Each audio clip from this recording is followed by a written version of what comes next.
I'd like to talk about its impact on the jails and some of the services they have. Would you be amenable to hearing him? He's not a town meeting member and he's not a resident. Yeah, thank you. Sheriff Heroux, would you like to come down and speak?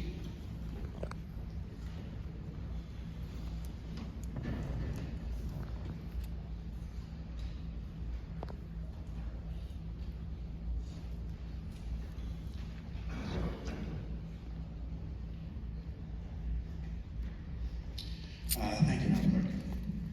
And thank you, everyone, for giving me an opportunity to speak to this body. I'm here to talk about a concern that I have about this, and this isn't the first time I've raised this concern in different communities. From my point of view at the jail, this is a civil enforcement mechanism. So it's a $100, $200, $300 fine if you are found guilty of violating this ordinance. So that's a civil issue. However, the only way to really enforce that is through the courts. And if you're taking somebody who has $100, $200, $300 fine, now you get $600 worth of fines, what you're gonna end up with is somebody who probably, if they're homeless, they probably can't pay that. And if they continue to violate this ordinance, what's gonna happen is that through the enforcement mechanism, the court is gonna say, you have to pay this.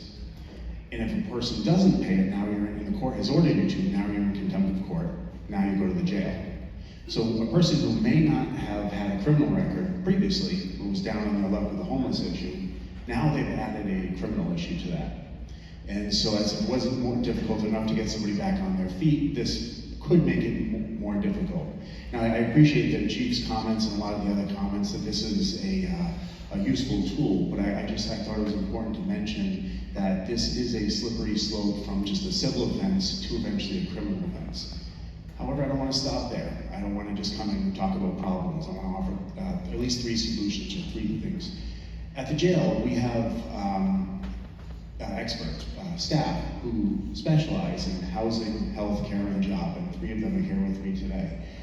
And I'm willing to use jail resources to assist the town of Dartmouth to help out where needed, to help people get back on their feet with housing, healthcare, and a job, because there's a lot of overlap between the people who would be homeless in Dartmouth and in other communities, as well as who we have at our jail. So whether you have, when I say housing, homeless, housing, healthcare, and a job, the healthcare includes mental health and substance abuse treatment. So that's one thing I extend is us to assist the town of Dartmouth. If you have limited resources, we can complement those.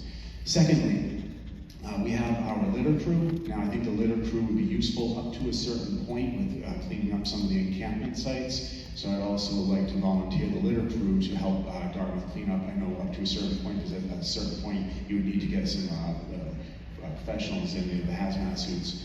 So that's a second point. A third point is, and you may or may not be aware of this, but the state legislature sometime last year, maybe about 8 or 9 months ago, passed a $3 billion housing bond bill.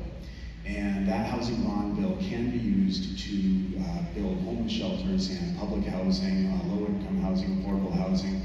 And if you weren't aware of that, I know your state reps and state senators are aware of this, but if you're not asking them to tap some of that money, to bring some of that money back to Dartmouth, you should. So reach out to the state reps and state senators and say, hey, that $3 billion bond bill, we would like some of that here to help with some housing for people who are down in their luck and otherwise homeless. So anyway, I just wanted to mention those couple of things from my point of view, where I sit, and I'm not a resident of Dartmouth, I live in Attleboro, but I do appreciate you giving me this opportunity, so thank you. Thank you very much. Mrs. Sunstein, did you want to